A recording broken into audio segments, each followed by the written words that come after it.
ఓం నమో శ్రీ లక్ష్మీ వెంకటేశ్వరాయ శ్రీ మహాగణాధిపతయే నమః.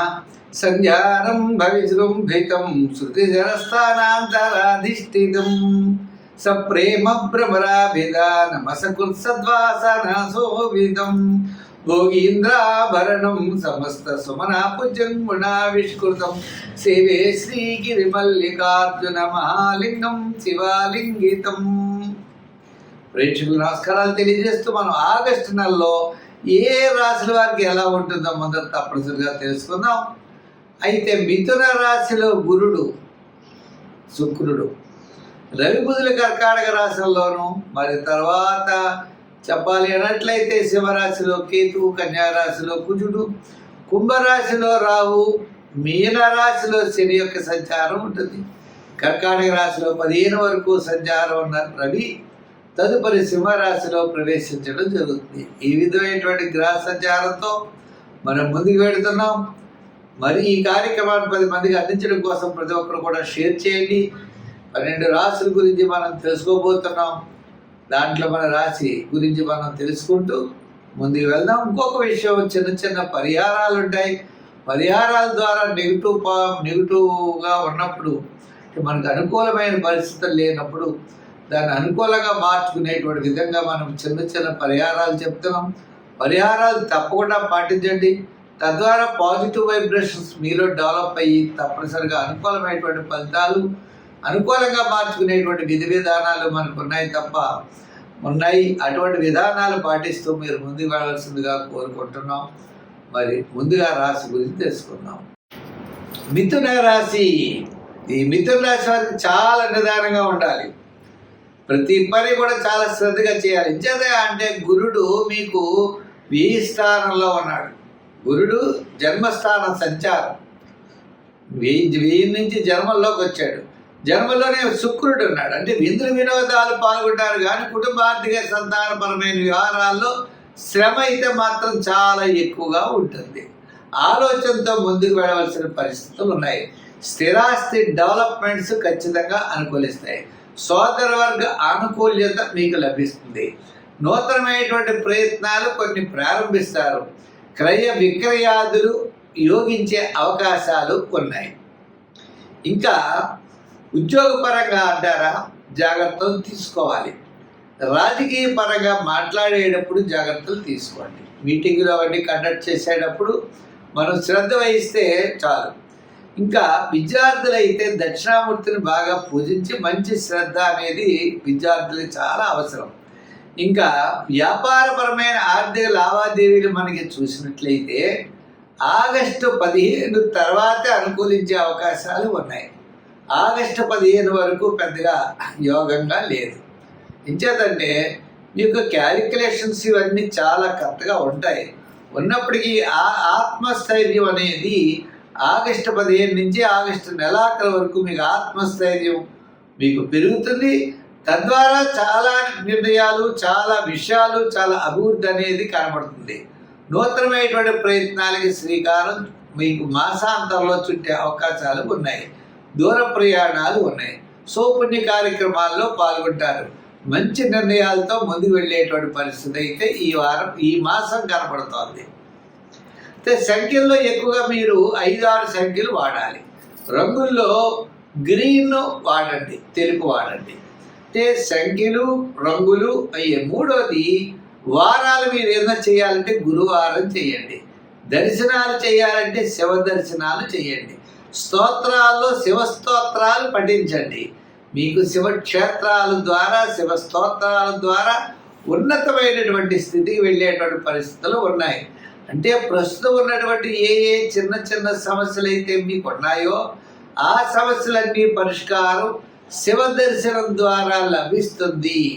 దానాల్లో శరగలు ఎక్కువగా దానం చేయడం చాలా మంచిది. స్వస్తి. కర్కాటక రాశి. ఈ కర్కాటక రాశి వారికి ఈ యొక్క మాసం ఆగస్టు నెల అత్యద్భుతంగా ఉంటుంది. ఏమిటయా అంటే మరి చిన్న చిన్న సమస్యలు ఉన్నాయి. చెప్పబడే గ్రహాలన్నీ మిశ్రమైనటువంటి ఫలితాలు ఉన్నాయి. ఉన్నప్పటికీ అంటే సమయానికి విందులు వినోదాల్లో పాల్గొనడం, మీ యొక్క ఆలోచనలు అనుకూలించడం, ఇతరుల యొక్క సహాయ సహకారాలు మీకు లభించడం ద్వారా సమస్యల నుండి గట్టెక్కుతారు తప్ప అంతకన్నా మించినటువంటి ఫలితాలు అయితే లేవు. దీర్ఘకాలిక ప్రయోజనాన్ని ఇచ్చేటువంటి ఫలితాలు వాయిదా పడే అవకాశాలు ఉన్నాయి. వివాహము, వ్యాపారము, ఉద్యోగము, కొన్ని సమస్యలు ఏవైతే ఉన్నాయో ఆ సమస్యలు ఆగస్టు నెలలో పెద్దగా యోగించవు. సామాన్యమైనటువంటి ఫలితాలన్నీ కూడా మీకు ఆగస్టు నెలలో చాలా విజయవంతంగా ముందుకు వెళ్ళగలుగుతారు. కుటుంబ ఆర్థిక సంతానపరమైన వ్యవహారాల్లో జాగ్రత్తలు తీసుకోవాలి. రాజకీయ పరంగా పెద్దగా అభివృద్ధి లేదు. వృత్తుల పరంగా చిన్న వృత్తుల వారికి అనుకూలిస్తాయి. ఇంకా విద్యార్థులు మరి విదేశీయాన ప్రయత్నాలు వాయిదా పడతాయి తప్ప సామాన్యమైనటువంటి విద్యకైతే ఇబ్బంది లేదు. ఇక వ్యాపార పరంగా మనం చూసినట్లయితే కొన్ని ఆర్థిక సమస్యలు ఎక్కువగా ఉంటాయి. ఈ వ్యాపారపరమైన ఆర్థిక సమస్యల్లో జాగ్రత్తలు తీసుకోవాల్సినటువంటి అవసరం కనబడుతోంది. అంటే నూతనమైన వ్యాపారం పెట్టాలి, నూతనమైన పెట్టుబడి పెట్టాలి అనేటువంటి విషయంలో జాగ్రత్తలు తీసుకుని ముందుకు వెళ్ళాలి. మరి అటువంటి పరిస్థితుల్లో భార్య పేరునో పిల్లల పేరునో పెట్టుకుని మనం ముందుకు వెళ్ళడం కానీ పెద్దలతో ఆలోచించి చక్కటి నిర్ణయాలతో ముందుకు వెళ్ళేటువంటి పరిస్థితులు ఉన్నాయి. మొత్తం మీద ఈ రాశి వారికి నవగ్రహాలు సామాన్యమైన ఫలితాలు ఉన్నాయి కాబట్టి నవగ్రహ ప్రదక్షిణ చేయండి. వీలైనప్పుడు నవగ్రహాలకు సంబంధించిన ధాన్యాలు దానం చేయండి. నవగ్రహ స్తోత్రాలు, నవధాన్యాలు దానం. ఇంకా రెండవది, రోజు అనుకోండి సుబ్రహ్మణ్య స్వామి గుడికి వెళ్ళడం, ఒక 5 సార్లు ప్రదక్షిణం చేయడం. ఎందుకంటే ఈ కర్కాటక రాశి వారికి సోదర వర్గ సంబంధమైనటువంటి విషయాలు అనుకూలత, క్రయ విక్రయాదుల యొక్క అనుకూలత, కోర్టు వ్యవహారాలు లాభించే ఈ విధంగానూ ఉన్నది. అంటే కొన్ని శత్రు బాధలు కంప్లీట్గా మీకు తగ్గేటువంటి పరిస్థితి ఉన్నది కాబట్టి తప్పనిసరిగా శివాలయానికి వెళ్ళి శివ దర్శనం చేస్తూ, శనగల్ని దానం చేస్తూ, శివ స్తోత్రాలను ఎక్కువ పఠించండి. వ్యయంలో ఉన్నటువంటి గురుడు ద్వారా శుభరూపమైనటువంటి ఎక్కువగా జరిగే అవకాశాలు ఉన్నాయి. అందుచేత రంగుల్లో తెలుపు, సంఖ్యల్లో 2 కూడా వాడండి. ఇంకా మంచి ఫలితాలు ఉంటాయి. స్వస్తి. మేషరాశి.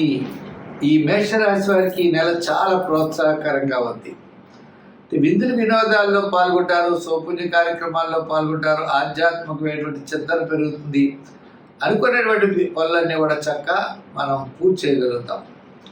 అంటే ముఖ్యులు కలుసుకుంటాం, బంధుమిత్రుల యొక్క సమాగమం ఉంటుంది, సౌపుణ్య కార్యక్రమాల్లో పాల్గొంటాం, ఆధ్యాత్మికమైన చింతన పెరుగుతుంది, అధికమైన వ్యయం కూడా జరుగుతుంది.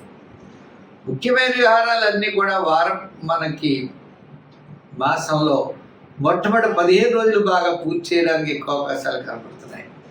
తర్వాత 15 రోజులు సామాన్యమైనటువంటి ఫలితాలు ఉన్నాయి. ఏదైనప్పటికీ కూడా ఈ రాశి వారికి చాలా ప్రోత్సాహకరంగా ఉందనే చెప్పచ్చు. అంటే గురుడి యొక్క బలం, శని యొక్క దోషము, ఇలా కొన్ని ఉన్నప్పటికీ, గ్రహాల యొక్క ప్రభావం ఉన్నప్పటికీ ప్రతి పని కూడా శ్రమతో, చికాకుతో ముందుకు వెళ్ళవలసిన పరిస్థితులు ఉంటాయి. తప్పనిసరిగా విజయం సాధిస్తారు. కానీ మనం పరీక్షించడం అంటే మనం చాలాసార్లు తిరుగుతూ ఉండడం, ఎంతో శ్రమ పడవలసినటువంటి పరిస్థితులు ఉంటాయి.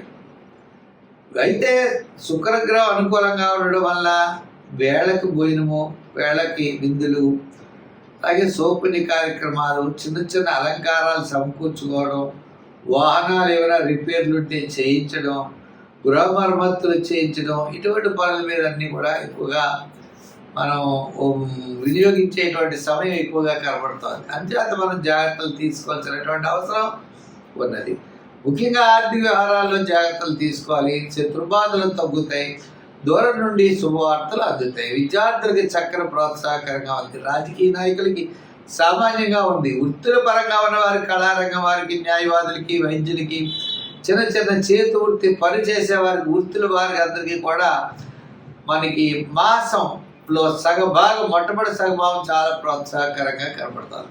మరి షేర్స్, ఐటీ రంగం వారికి కాస్త మరి ఉత్తరార్థం అంటే ఆగస్టు 15 నుంచి ఆగస్టు నెలాఖరు లోపల వారికి చాలా ప్రోత్సాహకరంగా ఉంది. మరి ఐటీ రంగం అవ్వచ్చు, షేర్స్ అవ్వచ్చు, చిన్న వృత్తులు, కార్మికులకి వీరందరూ కూడా ఆగస్టు 15 నుంచి ఆగస్టు నెలాఖరు వరకు కూడా అనుకూలమైనటువంటి ఫలితాలు కనపడుతున్నాయి. అంచేత ప్రతి విషయంలో కూడా ఈ రాశి వారు జాగ్రత్తలు అనేవి తీసుకుంటూ ముందుకెళ్ళాలి. ముఖ్యంగా శనిగ్రహ ప్రభావం ఉన్నది కాబట్టి శనివారం నియమం చేస్తూ చిన్న చిన్న కార్యక్రమాలు జాగ్రత్తగా చేసుకుంటూ దీర్ఘకాలిక ప్రయోజనాలు ఇచ్చేటువంటి పెద్ద పనులు ఏదో శ్రద్ధ వహిస్తూ ఉండడం మంచిది. దానాల్లో తెల్లదానం, మరి పూజలో నవగ్రహ ప్రదక్షిణ, స్తోత్రాల్లో కూడా నవగ్రహ స్తోత్రాన్ని పఠించడం, దానాలు తెల్లదానం అనుకున్నాం. వారాల్లో శనివారం చేయడం, సంఖ్యల్లో 7వ నెంబరు, రంగుల్లో ఎరుపు రంగు ధరించడం మంచిది.